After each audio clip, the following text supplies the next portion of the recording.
Shalom, saudara-saudari yang dikasihi Kristus. Renungan kita hari ini tanggal 10 Februari 2025 terambil dari kitab Ulangan. Ulangan pasal 32 ayat 48 sampai 52. Tapi saya bacakan di sini menjadi titik tolak renungan kita dari ayat 49 dan ayat 52. Demikian firman Tuhan ini. Naiklah ke atas pegunungan Abarim, ke atas gunung Nebo yang di tanah Moab di seberang kota Yeriko, dan pandanglah tanah Kanaan yang kuberikan kepada orang Israel menjadi miliknya.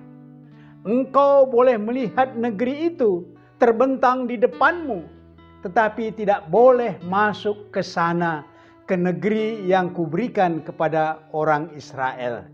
Demikian firman Tuhan ini. Berbahagialah kita yang mendengar firman Tuhan dan yang tekun melaksanakannya dalam kehidupan sehari-hari. Saudara-saudari yang dikasihi Kristus, dari ayat ini tema kita berbunyi, dilihat boleh, dipegang jangan. Dilihat boleh, dipegang jangan.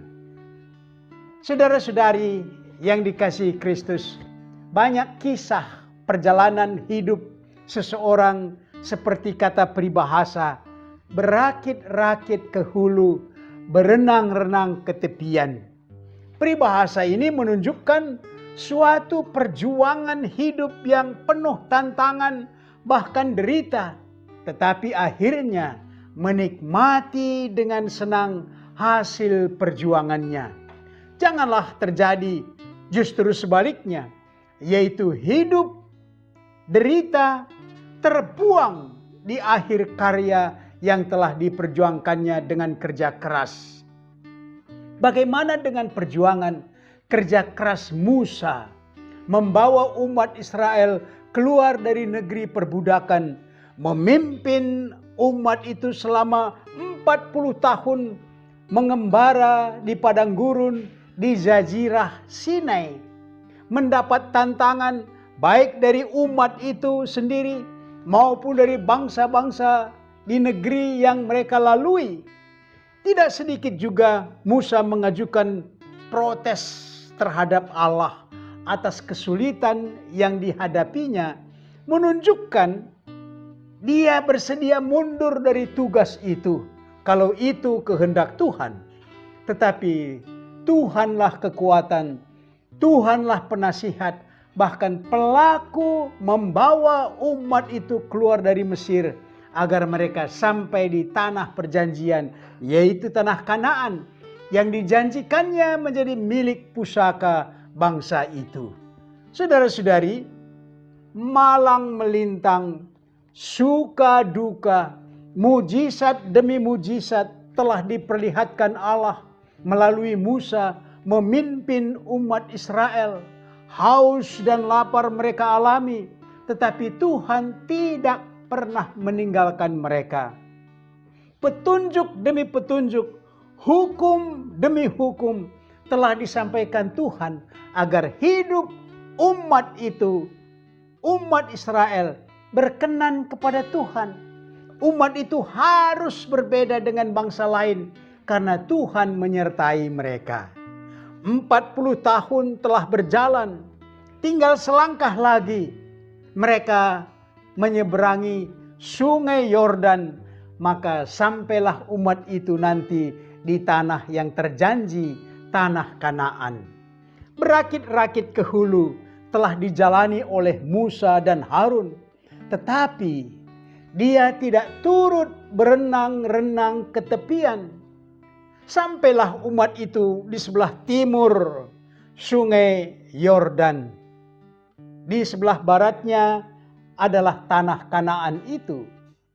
Ada keterlanjuran Musa dan Harun yang menjadi kesalahan besar bagi mereka berdua ketika Tuhan memerintahkan agar Musa memukul tebing batu cadas untuk mendapat air bagi umat yang telah marah-marah karena mereka haus berkepanjangan.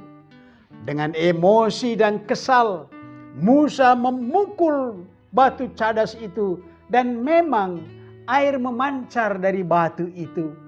Allah memandang sikap Musa ini tidak menghormati kuasa dan kasih Tuhan. Setelah perjalanan tiba di pegunungan Abarim di tanah Moab, Tuhan menghentikan langkah Musa hanya sampai di situ. Sebagai pemenuhan janjinya, Tuhan memberi kesempatan kepada Musa untuk melayangkan pandangannya menatap tanah Kanaan dari atas gunung Nebo.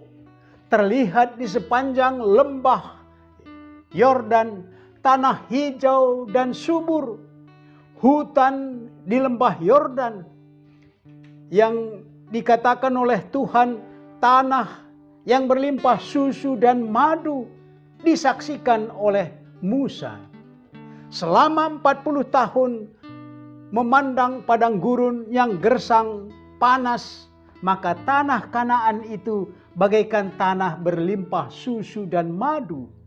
Akhirnya Musa mati di atas gunung Horeb, dipanggil kembali oleh Tuhan, tidak turut memasuki tanah Kanaan.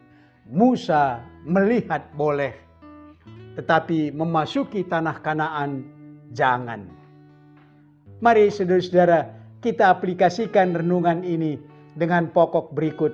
Pertama, menurut Anda, bagaimana seharusnya sikap Musa sewaktu memukul batu cadas di tebing untuk mendapatkan air di gurun Sin itu? Yang kedua, adilkah Allah yang tidak memperkenankan Musa masuk ke tanah Kanaan?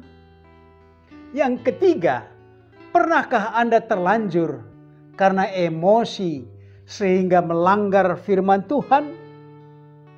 Mari berdoa.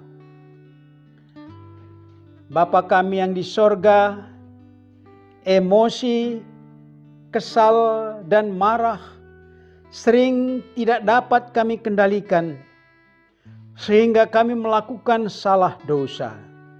Kami mohon Roh Kudus menolong, memberi hikmat dan nasihat, agar kami mampu mengendalikan tutur kata dan tindakan kami untuk kemuliaan nama Tuhan. Dalam nama Yesus Kristus kami berdoa. Amin.